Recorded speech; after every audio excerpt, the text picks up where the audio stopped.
Hello everyone, আমি তোমাদের ডলি দি, Dolls clinic aesthetic hospital centre. এটা কিন্তু বারাসাতটা। দেখো, এই আনওয়ান্টেড হেয়ারের জন্য আসতো।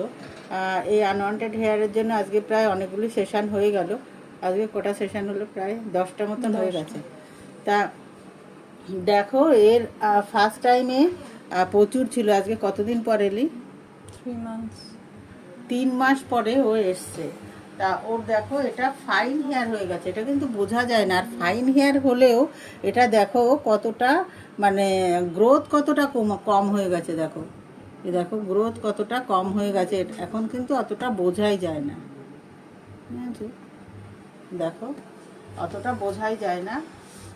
তা ফার্স্ট টাইমে এটা ওর অনেকটা মোটা মোটা হেয়ার ছিল। আর ওর পিসিওডি সমস্যা আছে। পিসিওডি সমস্যা নেই, কিন্তু হ্যাঁ, লেজারের পরে তারপরে ফার্স্ট টাইমে কম ছিল, তারপরে লেজার করার পরে পরে আস্তে আস্তে আস্তে আস্তে এটা গ্রোথটা কম হয়ে যায়। তা তোর কেমন লেগেছে এতদিনের এক্সপিরিয়েন্স? আমার তো অনেক ভালো লেগেছে।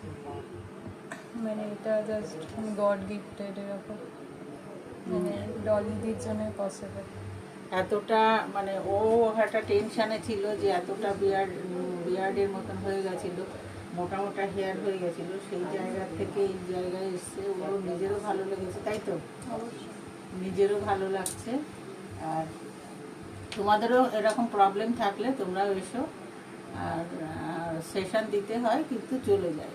এটা এমন না যে হয় না, সারা জীবনই দিয়ে যেতে হয়। কিন্তু এর আর কয়েকটা দিলে পরে কিন্তু এটাও চলে যায়। Thank you.